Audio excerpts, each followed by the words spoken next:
Alright guys, Shaun of the Wallaby Mage is here to talk about a game that I've gotten very into, very excited, and Walter's equally as excited and into now at this point, and I'm sure everybody has seen it at this point. It's blowing up. It is called Valheim, and I'm here to, for the first time ever on this channel, do a first impressions review. So a little introduction into the game is you are brought into the world on a very large crow raven. I don't fully forget which it's supposed to be because it is based off of Hugin out of Norse mythos, and I'll get a little more onto our interactions with him in game later.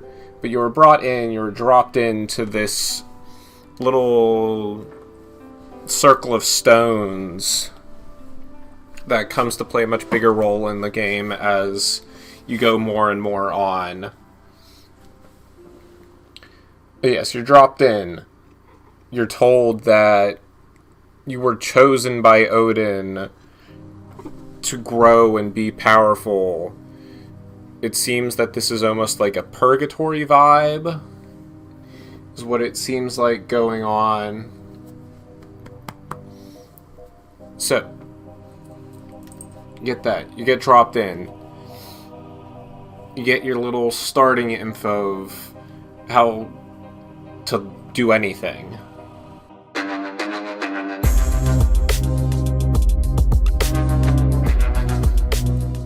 So you go through. You punch things, and you punch, get tree, make things, make craft, punch, craft, make, grow, big, strong. So you get your first beginning stuff. You can, before you have anything else, you can make a torches, you can make an axe, a hammer, and a club. And they're all your usual starting items. The axe is a weapon, but also for cutting down trees. Club is just exclusively a weapon. The hammer is your crafting tool, actually, in this.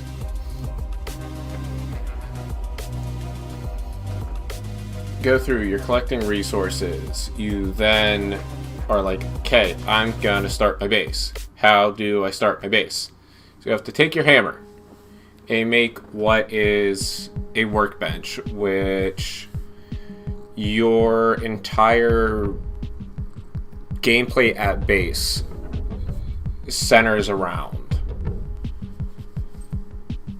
So first off, you start out level 1. It gives you your basic recipes and stuff that you can make. I'm not going to list off every single little recipe because I'm not a recipe book. You don't see me here being a freaking recipe book. And then, so you get your big list of recipes, and you can start building your base around it, which is then you go back to the hammer. But like part of the building, one of the so-called quote-unquote items you need to build like walls and stuff is the workbench, but it just means that you have to be near the workbench, and it gives this big circle, this big like flashing dotted circle. That's what you have to build inside of. And if you go outside of that, you can't place a lot of things, pretty much everything else but like the fire. And then you're like, okay, I'm gathering all this stuff. What next? There is workbench upgrade pieces, which are, the first one is a chopping block. Does not functionally, none of the upgrades functionally do anything. All they do is to either upgrade the level of the workbench or to provide new recipes and upgrade the level. The chopping block is the one that gives new recipes and the level, whereas the second one, which is the tanning rack, is exclusively just an upgrade. So you can go and there's a little upgrade tab. You can upgrade the stuff to make it better. Usual, like an RPG type style thing. So that's really nice. The game does a very nice mix like that, which I'll get into in just a little bit. Then that's something that really bugged me. There's a couple downsides I really have with the workbench. One is the reliance on it. Like, there was times that I was off, like, scouting through the night, and then I'd get, like, swamped by the Greylings, and I'm like, well, shit. I can't put up, like, a wall around myself, or anything like that. All I could do is put down a friggin' fire. And then my second gripe would be the upgrade system with it. Not like the being able to upgrade weapons, I really enjoy that. But more that the chopping block and tanning rack don't do anything outside of giving a higher ability to upgrade, which really kind of frustrated us there for a while, because we were really struggling to, like, have leather for a while, but we were getting, like, a butt ton of deer skin, and I'm like, oh, tanning rack, I'll be able to get that into, make those down to leather strips, because that felt like that would make sense in my mind. But no, doesn't work that way, so that's just a bit of a gripe. And that's just, like, an overall gripe I have right now. It's the explanation, but yeah, so that's the workbench overall. There's not much else. The workbench is kind of one thing that's really self-explanatory. You go in, you can see all your recipes, you see what it takes to make the stuff, boom, make it, right at the workbench. And then you are going through, each time you're making better and better stuff. You grab. Yeah, my precious grabbed it all off the ground. What did you say? But then you're moving on to your big trees. You're moving on to the trees. They march from Mordor. Or Isengard. I'm taking the hobbits to Isengard. And there is something that is a gigantic plus for me in this game. Is Chico Burr? Big smash human. Smash tiny human. I smash tiny human entree. But there is falling physics in the game overall, but, like, also the trees themselves. You, like, chop it down and it comes tumbling down. Excuse me. And then that tumbling can do damage both to you. So I almost killed myself right away the first time. And then since then I've killed myself multiple times with the trees because I get a little too into the wood cutting. You gotta go chop, screw that, pop. And yeah, killed myself multiple times with that. But then also you can play dominoes with trees.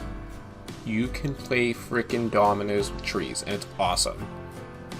I took out like 5 trees in a row doing this. I chopped just one big giant one down, and just boom, boom, boom, boom, boom. They just knocked each other all over, which was really cool.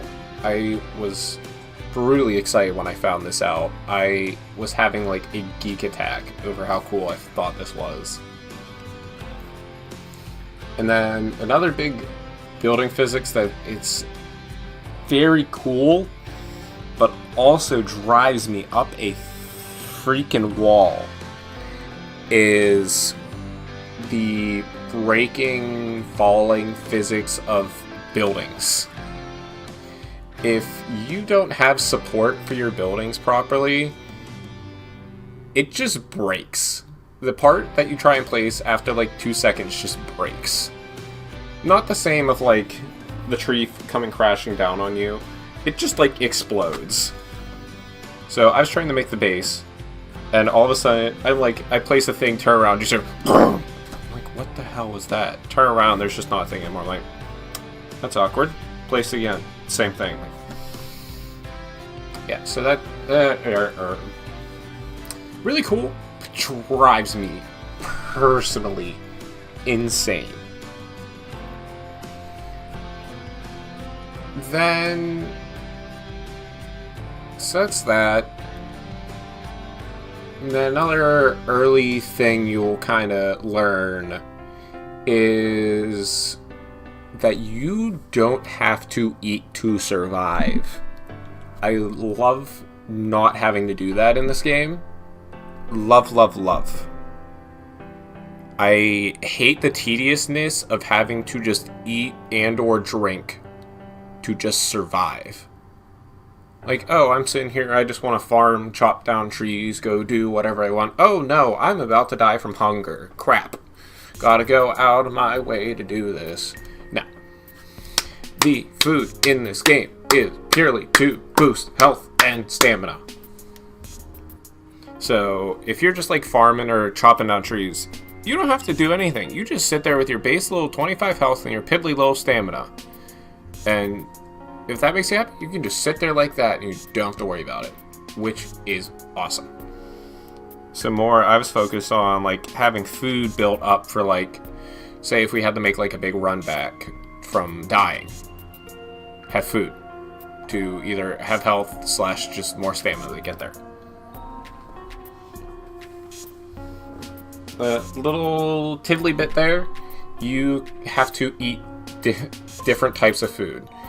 As you'll see throughout any of the footage, there's 3 little squares down the bottom left hand beside my health. You have to eat 3 different types of food, or like 3 different food items, period. Like, you could eat all meat, but you can't eat like cooked meat, cooked meat, cooked meat. You can't eat blueberry, blueberry, blueberry. You have to eat, say, cooked meat, blueberry, raspberry, etc. You get the point.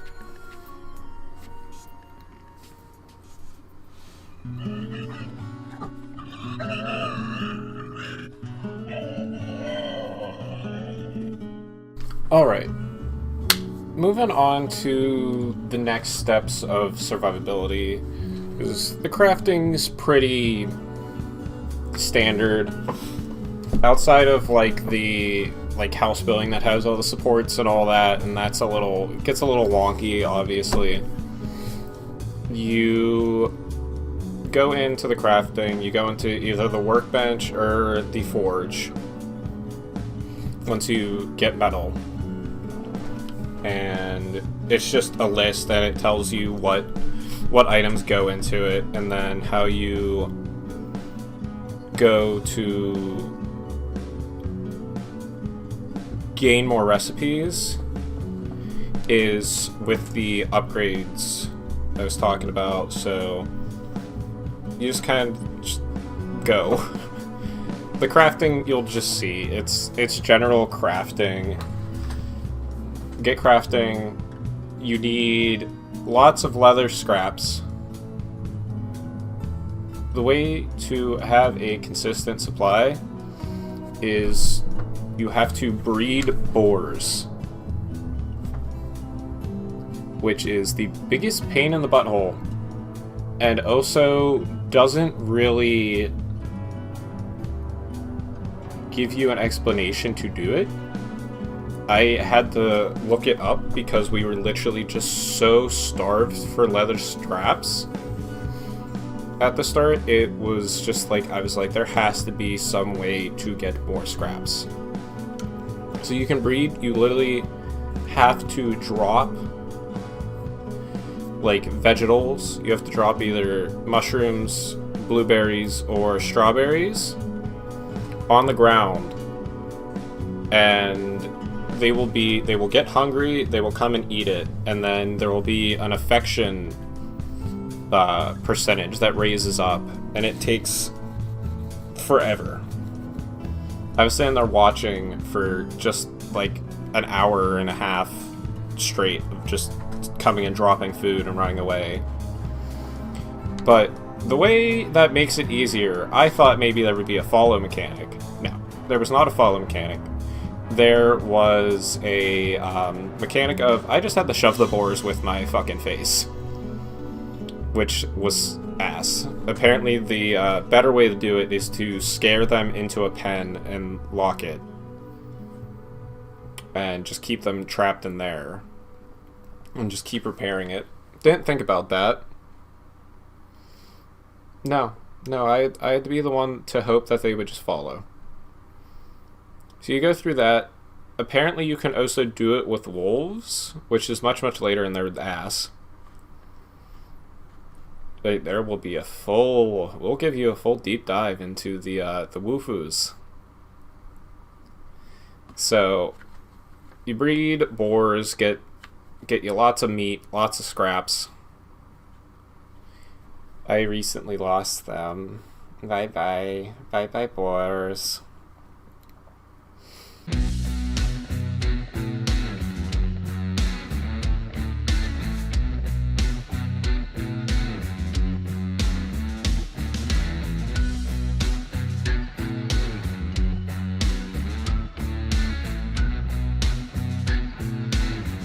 So you're going through. Next step, after you kind of get yourself settled. You're nice and settled, you're nice and happy, you're enjoying your little homestead. You, at the very start, at the summoning stones where you dropped, you'll go and interact with the first one that Hugin is sitting on. It's like, hey, come interact with this. Tell you, hey, the first boss is here. His name is Eikthyr, and he is a gigantic deer. It makes it sound a little like it's a little tougher, which it definitely can be if you're underpowered, but we were a little bit overpowered because we went traveling way more than we really should have or needed to. It's kind of supposed to be a progression, and we didn't really follow that progression. The way to summon Eikthyr is, I forget how many deer trophies, but you just bring a couple of deer trophies, go in to his altar, which when you interact with the stone, it'll give you a little symbol on the map where to go. So you just go to that, it's an altar, you put the stuff. He is a gigantic deer with like a bazillion, like a frickin' like 100-point deer. It's nuts. And he shoots lightning. It's sick. Awesome boss battle. Completely awesome. We kind of made it a chump because we were so powerful. Walter could literally just basically stand there with the shield, and I would sit there and shoot it with arrows. Very, very fun. Very, very, very fun. With badass, heavy, intense music going in the background. Normally I'm like not the biggest on the music in this game. It kind of gets tiring after a while. But this intense, hard rock, metal, just intense music was such a cool change that I was just loving it. I was having an absolute blast doing this.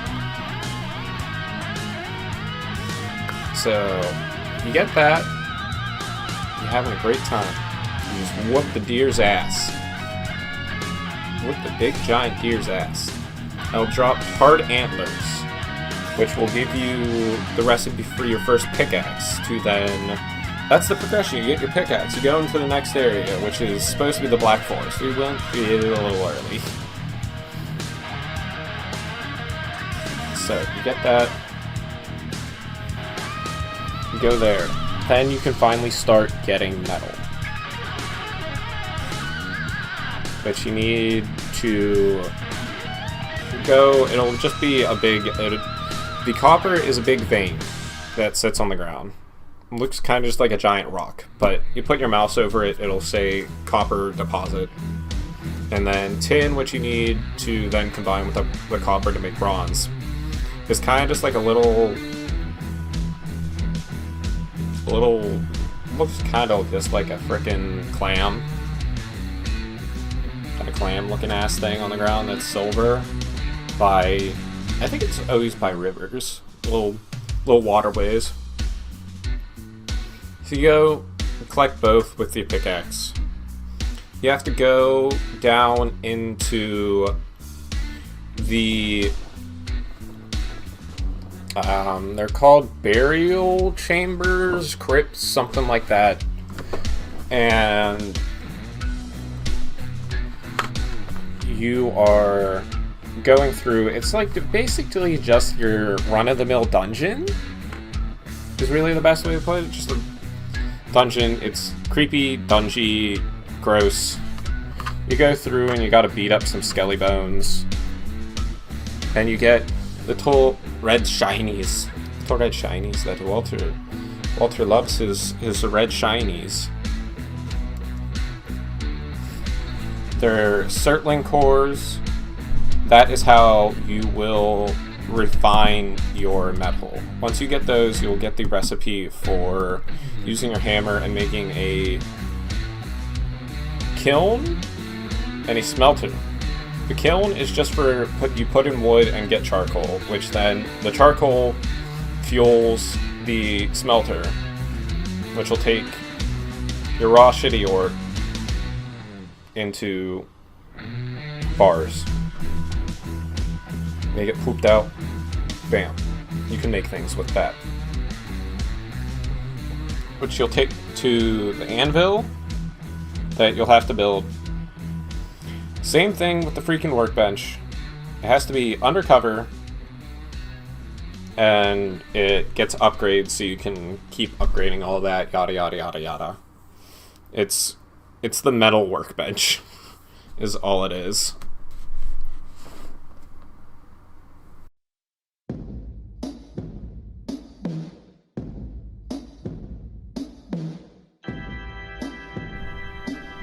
I'll touch some on the combat. Give you guys a nice little in-depth look at the combat. It's kind of Dark Souls-y in terms of you have your stamina bar at the bottom. You can block and stuff with that, and it knocks your stamina. You have to watch your stamina when you swing and attack. But then you also get your roll, which I was very excited to see. That you get to, you can like hold your shield up and roll. You can just kind of, I don't think there's anything that keeps you from rolling, other than like if you're mid fighting animation.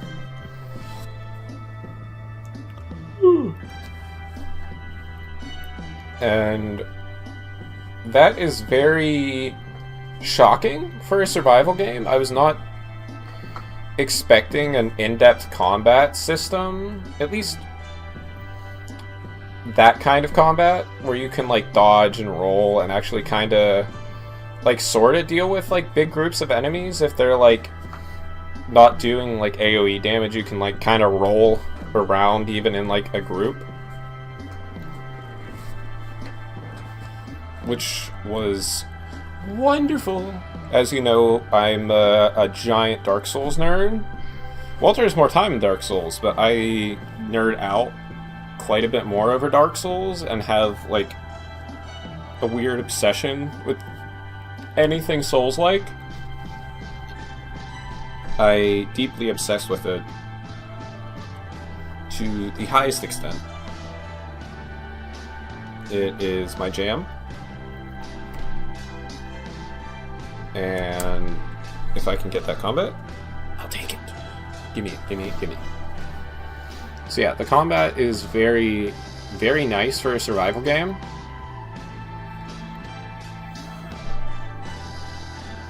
And there's a point, though, where you should not go against your progression it wants to give you, as we kind of firsthand learned. There was... we went to the mountains, which is much later. It's like the second to last area you go to, it seems. And it was a bad time. So first off, cool mechanic. You can freeze. There's like already a wet, which slows down your stamina regen. I think that's pretty much it. There's probably a way it interacts with the cold or something. I don't know fully. I don't know enough. I don't know how the statuses interact and all that nonsense. But if you don't have either warm armor, which there's only one specific set that keeps you warm, which you have to get by going there, or there is a warm potion, which you can get from the cauldron, which you get when you get... I forget if it was bronze or iron. I think it's bronze, because we had it for a while. I don't remember. But yeah, you can brew, instead of potions, they're called meads. They're meads. You can drink alcohol to become strong. Drunk fighter make best fighter. Strong.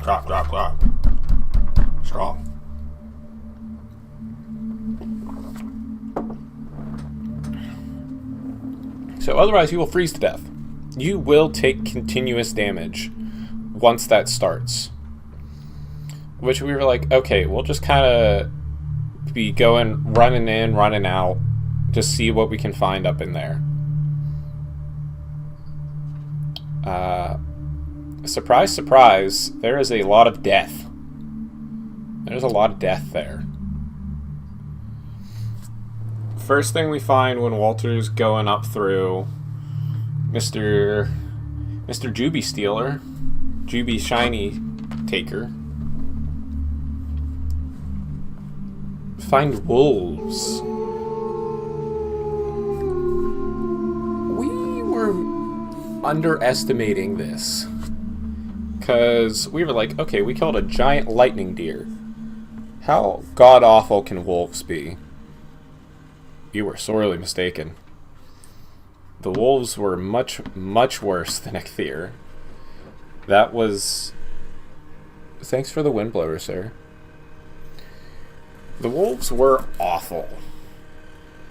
Abso-fucking-lutely awful.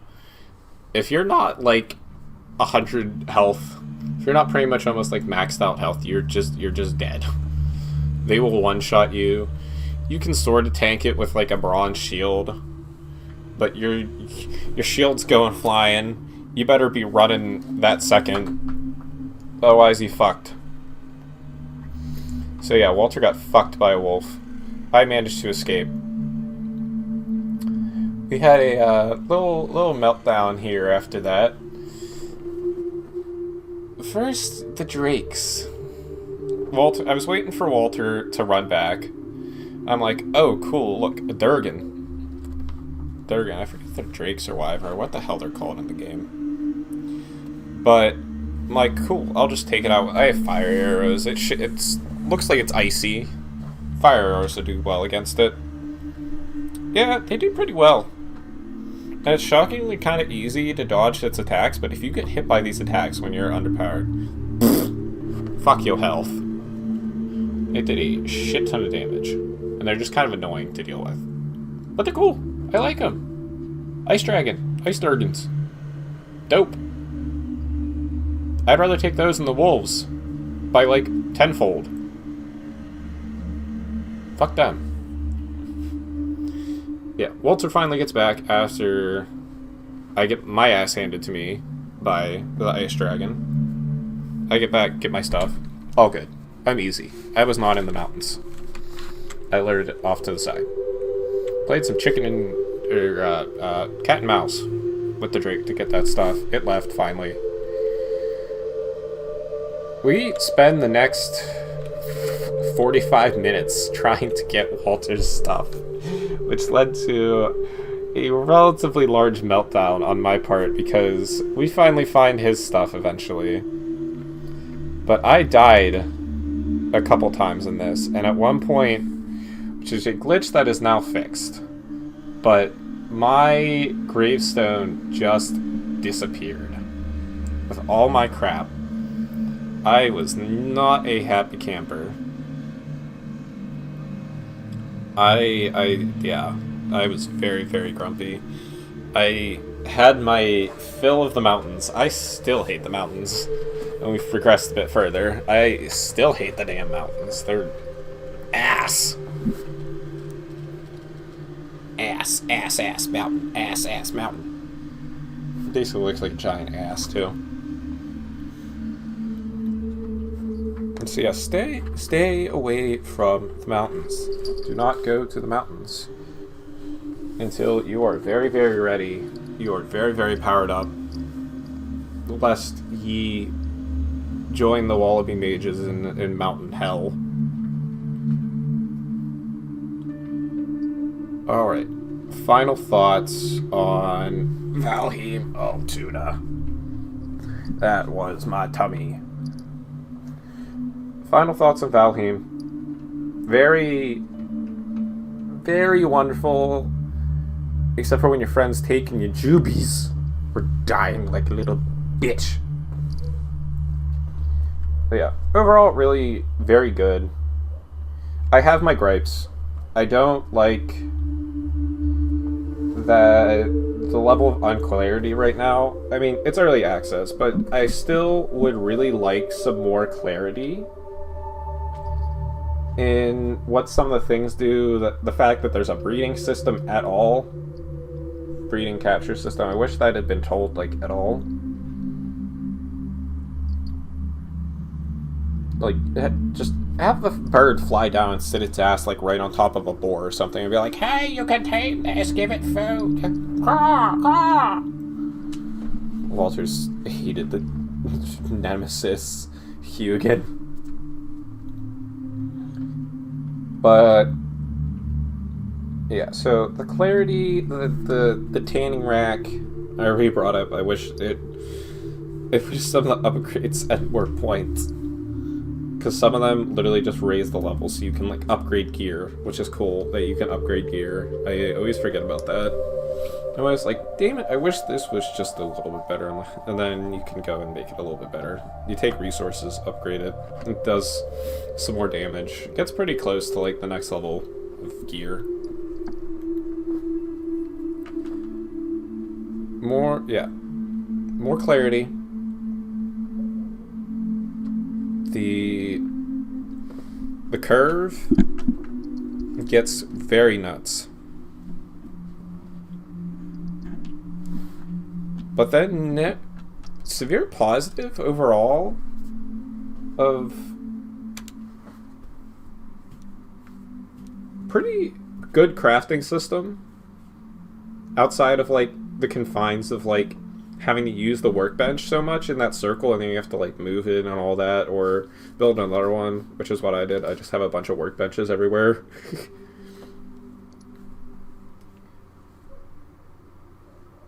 Good crafting. The combat feels phenomenal. I love the falling physics outside of it with the building, because that just drives me nuts. But it's cool. It just gives me a brain meltdown. It drives my brain nuts. It hurts my brain. The kind of atmosphere is very, very cool. I really enjoy Norse mythology as a whole. So this is kind of like the best of everything for me. Like a good survival game. It doesn't feel yucky. Good combat. Fun. Just fun. It's just a good game. That's all I can really say. It's just good. It's fun. It's a survival game, but different. I love not having to like eat just to survive. It makes everything easier, but you're not gonna die from not eating. So, woo!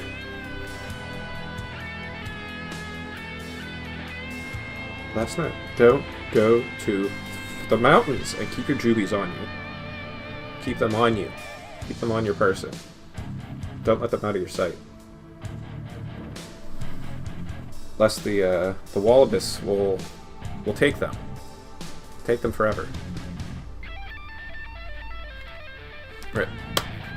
Straw the Wallaby Mages. Signing out.